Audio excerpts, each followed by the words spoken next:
3, 2, 1.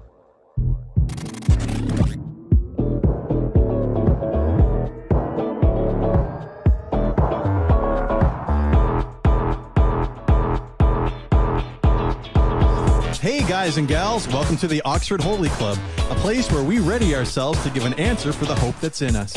We will also try to answer your questions, random questions from the interwebs, and have some fun too.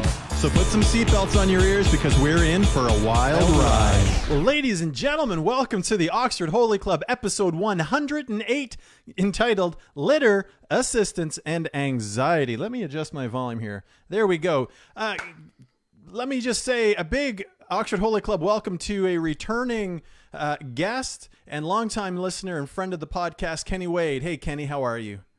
What is up? This is good to be here. All right. And also, I would like to also mention, we also are joined by two of the other hosts of the podcast. Andrew's not enjoying how I'm phrasing things. Andrew Beckwith and Lucas Candy. And Matthew Barber is still absent. There's a mystery there. There's a mystery. We're going to talk about it and maybe show a little video that's been submitted from someone that watches the podcast. But before we get into things, let me very quickly just say, you know what? If you want to find out more about us, the social medias that we are on, if you want to use the same SMORP document that we're going to be using down a little bit later, if you want to find merch and all that kind of stuff, why don't you just go on over to www.oxfordholyclub.com. And from there, you can find out all of those different things. Also want to make mention that when this is done on Facebook, it's happening live. It will also be on YouTube later for those that like to watch on YouTube. And wherever you listen to your podcasts, Oxford Holy Club is there. Yeah. All right. Well, Kenny, we want to catch up with you, Kenny. And then we actually have a video that we're going to show. And I sent it to Kenny so that he could be in the know of what's going on. But completely Kenny, unnecessary, but it was fantastic. Yeah, okay. So what's been going on with you since we've last talked and seen each other? Are you talking to me right now? Well, I hope so. Oh, just enjoying Coronacation down here. Making the best of it. And socially distancing here in the forest. Yeah. My family is 20 meters away, cooking stir fry over an open fire. I can smell it. It's torture. I'm about to walk out on the podcast right now and go eat stir fry. I just want you to know that, Brad. Listen, you can't do that. At the moment, I've only got Andrew that sticks with me through thick and thin, but no. Oh, sorry, Lucas. And Andrew's more than enough. He is. More than enough. All of you is more than enough. Classic. Probably the only thing, you guys' stories are always so great, entertaining, comical, and enlightening. Feels like I'm not sure if that's a compliment. I can't tell what he's working towards here.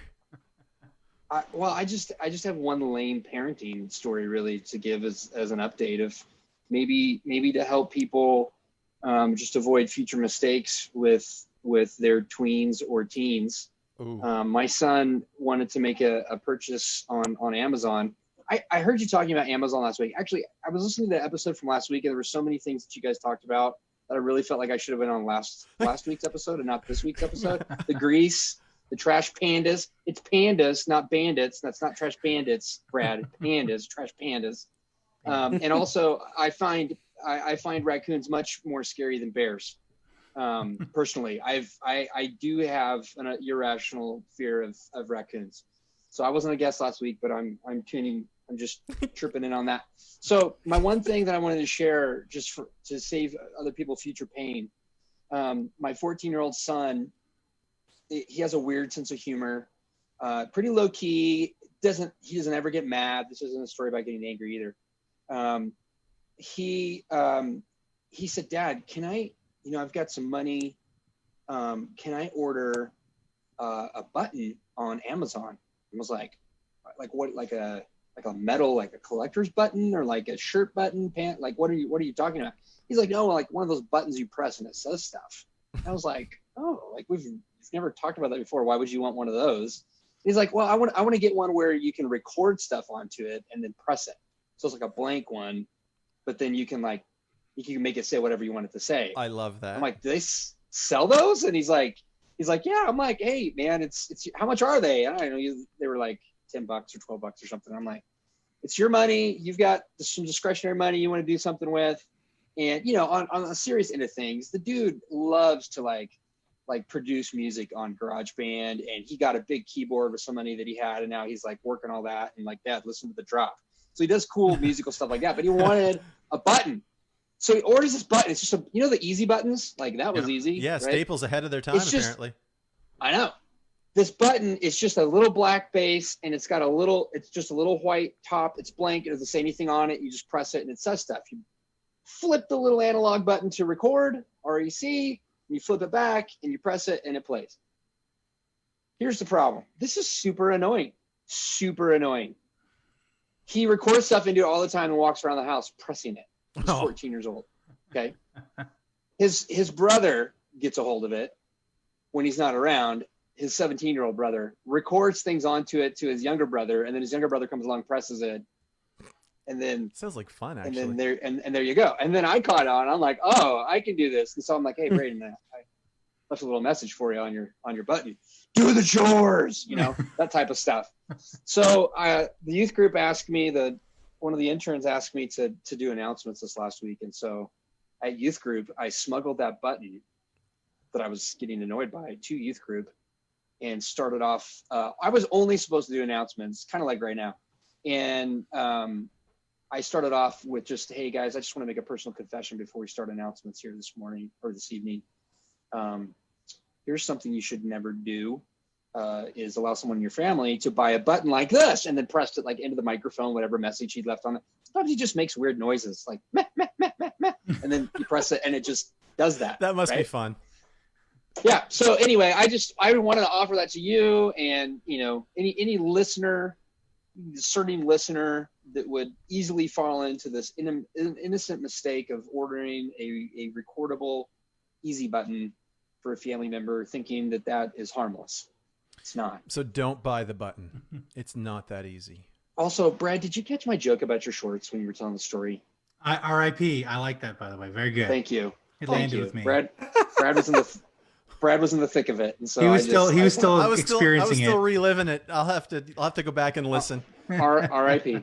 So also, I was just told by the shop that the brakes need done on my car. So I don't know when you're stopping by next, but we could do this thing together. Well, for those that don't know, why don't you just tell us quickly, where do you live? Oh, just a little south, eh? Not like your civic address, but like civic. Exactly. Where exactly? Can we geolocate? Do you want GPS code? Just the longitude and latitude is all we're looking for here. Are we gonna Garmin this, or what are we doing? No, I'm just trying to give people perspective. You are on the dial that in on your Pebble. Too soon. Are you wearing your Pebble? It'll come. The watch strap still hasn't come in. It should be in tomorrow. Easy, buddy. Anyway, anger, Kenny, you're in Idaho, right? I'm in Idaho, USA. So you are all the way on the other side of the world. If you look deep into my virtual background, you can see Oregon and the Seven Devils, the peaks. Yeah. And that was the background you chose to come on the Holy Club podcast. Well, I think I should get the Seven Devils. Well, Andrew was Andromeda, and Kenny was Tok'ra, Stargaze, SG-1. This is here. I'm going to read this verbatim. Tok'ra, Stargaze, SG-1, or an intergalactic vegetable good for stew. You threw me off when you told me we couldn't Google stuff. Like, you didn't say that at all. I was in the middle of Googling, cutting and pasting, and I made a typo. Okay, I'll just admit that. Oh, fair enough.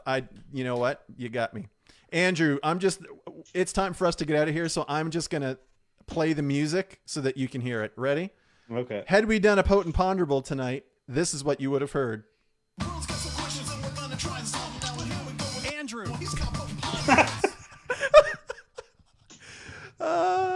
Sounds like you put a lot of time into that. More than you'd know.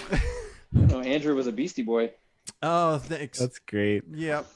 All right. Well, Andrew, why don't you walk us out of here? And thank you, Kenny, so much for being here with us tonight. Always a pleasure. Thanks for putting up with me. Absolutely.